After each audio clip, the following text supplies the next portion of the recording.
grandes genios e inventos de la humanidad. Seguro que antes de la época y el trabajo de Isaac Newton, las manzanas también caían al suelo. Pero nadie se lo había planteado. Simplemente era así. Isaac Newton se planteó las causas y se preguntó: ¿por qué tiene que caer la manzana siempre perpendicularmente al suelo? ¿Qué fuerza la atrae? En ese contexto, el inglés desarrolló la idea de la gravitación como una fuerza universal que se convertiría en la base de una de sus obras más importantes: Principios matemáticos de la filosofía natural. Isaac Newton y la gravedad.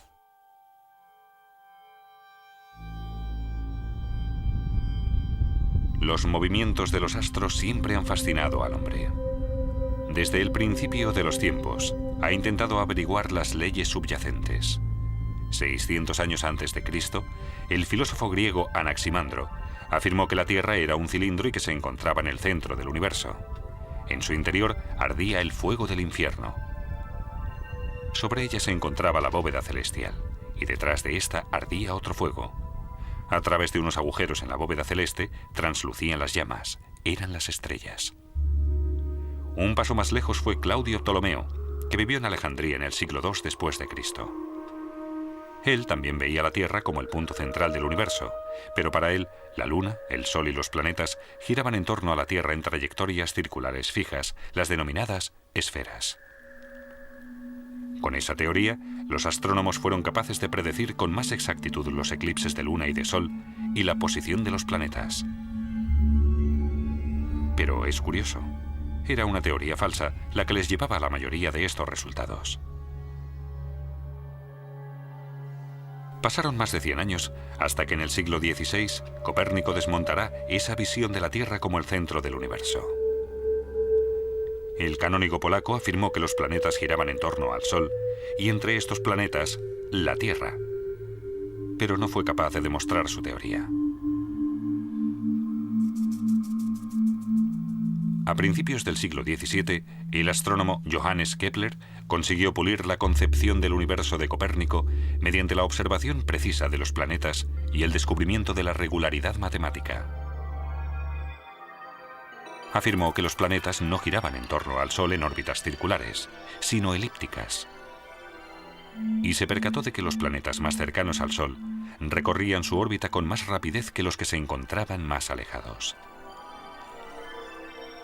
Pero Kepler no logró averiguar qué era lo que hacía girar a los planetas en torno al Sol. Isaac Newton nació en enero de 1643 en Woolsthorpe, condado de Lincolnshire, Inglaterra. Su padre, granjero, murió poco antes de que él naciera. Por órdenes de su madre, tomó el relevo en la granja.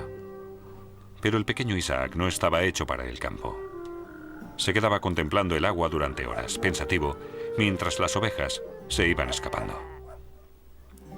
Prefería sentarse en su habitación y decorar la pared con todo tipo de dibujos. Gracias a su tío, párroco, no tuvo que quedarse trabajando en la finca familiar y pudo ir a la Escuela Libre de Gramática de Grantham, la ciudad vecina. Una familia de boticarios de confianza acogió a Newton. Con ellos aprendió sobre muchas plantas medicinales y al poco tiempo ya creaba sus propias fórmulas. A los 18 años, Isaac Newton se matriculó en el prestigioso Trinity College de la Universidad de Cambridge para estudiar matemáticas y filosofía.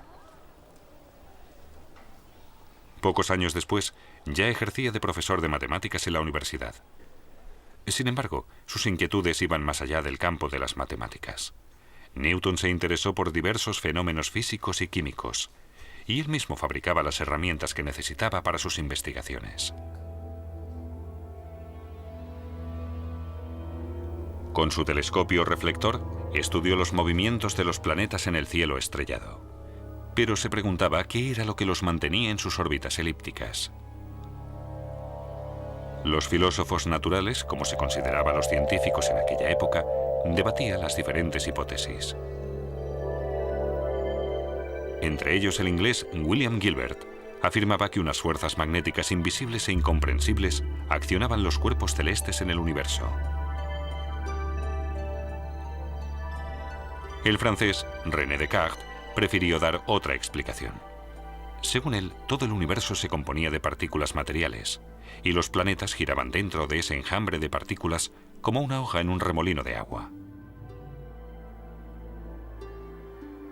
Un joven astrónomo inglés dio por falsa esa hipótesis, Edmond Halley.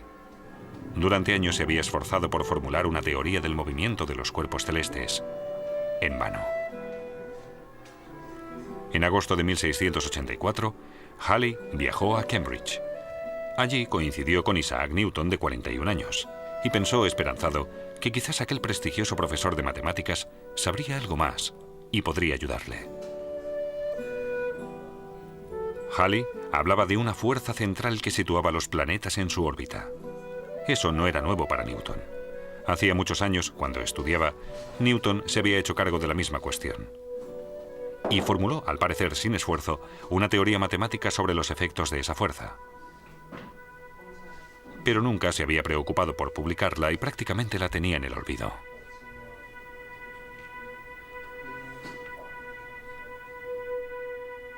Halley vio la relevancia del trabajo de Newton y le empujó a compilar todas sus teorías en una gran publicación científica. Newton cedió y comenzó a trabajar en sus principios matemáticos de la filosofía natural. Un total de 3 libros, cuya publicación financió el propio Halley 2 años y medio después.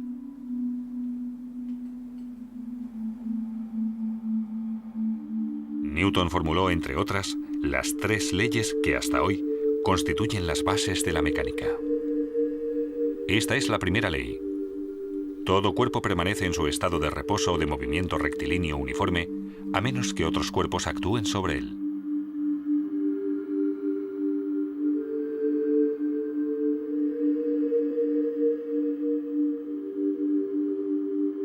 Según la segunda ley de Newton, la fuerza neta aplicada sobre un cuerpo es proporcional a la aceleración que adquiere dicho cuerpo. La constante de proporcionalidad es la masa del cuerpo. Y la tercera es la ley de acción-reacción. Cuando un cuerpo ejerce una fuerza sobre otro, éste ejerce sobre el primero una fuerza igual y de sentido opuesto. La fuerza de reacción hace que la bola se quede parada y hace que la barca se mueva hacia atrás. De esta tercera ley de movimiento profetizó Newton que se regía por el mismo principio por el que, varios siglos después, el hombre conseguiría volar hasta las estrellas. Con ello quiso decir que el principio de acción-reacción sería el que haría volar un cohete espacial. El gas caliente que expulsan las cámaras de combustión es lo que produce que el cohete salga disparado en sentido contrario. Isaac Newton ve en las fuerzas la causa del movimiento de los cuerpos.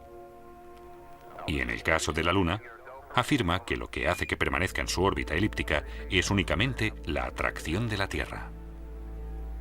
La fuerza contraria a esta es la fuerza centrífuga, que impide que la Luna se abalance sobre la Tierra. A la fuerza de atracción, Newton la denominó fuerza de gravedad. Ahora, con la velocidad de la órbita lunar y la fuerza de atracción de la Tierra, Newton ya puede demostrar matemáticamente que los planetas se mantienen en su órbita por la fuerza centrífuga y la de gravedad.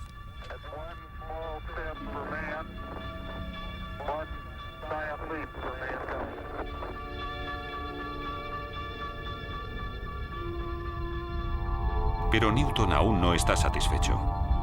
Y se plantea, si la fuerza de gravedad terrestre atrae la Luna a la Tierra, ¿no podría también la fuerza de gravedad del Sol mantener a la Tierra en su órbita elíptica y la de Júpiter a sus satélites? De ser así, la fuerza de gravedad sería una propiedad común de los cuerpos masivos, aplicable a los movimientos de todos los cuerpos celestes. De esa forma, Newton formuló la ley de la gravitación universal. Con la masa de 2 cuerpos y la distancia existente entre ellos, Newton puede calcular su fuerza de atracción, la denominada fuerza de gravedad. De esa forma es capaz de predecir de forma exacta el movimiento de los cuerpos celestes. Con esos conocimientos se descubrirán, siglos después, nuevos planetas de nuestro sistema solar, Neptuno y Plutón.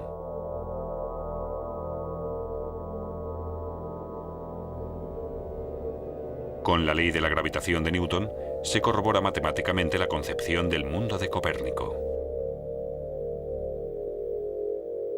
Y por fin, se despejan las dudas sobre la Tierra.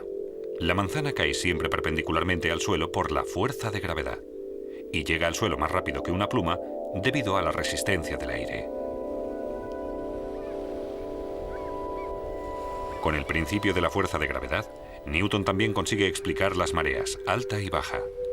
Lo que influye sobre el nivel del mar es la fuerza de gravedad de la Luna. Hasta hoy, la ley de la gravitación de Newton constituye los pilares de la física clásica. Pero a principios del siglo XX llegaron Albert Einstein y su relatividad. El trabajo de Einstein revolucionó nuestra imagen del universo.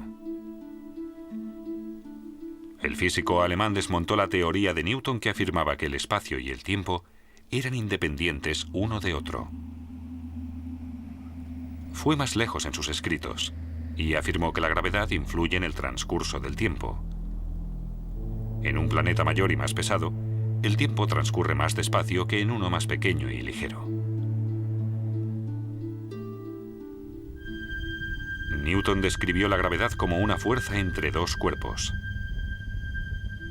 Einstein la percibe como una propiedad capaz de alterar el espacio y el tiempo. La gravedad de Einstein no solo afecta a los cuerpos, también tiene influencia sobre las ondas electromagnéticas y, por tanto, sobre la luz.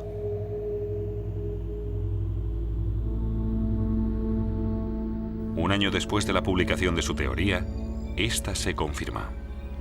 Durante el eclipse de Sol del año 1919, los astrónomos observaron que un rayo de luz de una estrella lejana, como Einstein había augurado, se desvió sobrepasando el Sol.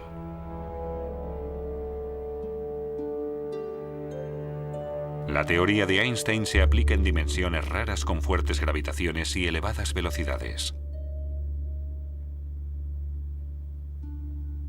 Pero nuestro día a día se rige por la ley de la gravitación de Newton. A los 50 años, Newton puso fin a sus investigaciones científicas. En 1696 se asentó en Londres como director de la Real Casa de la Moneda y luchó contra la falsificación.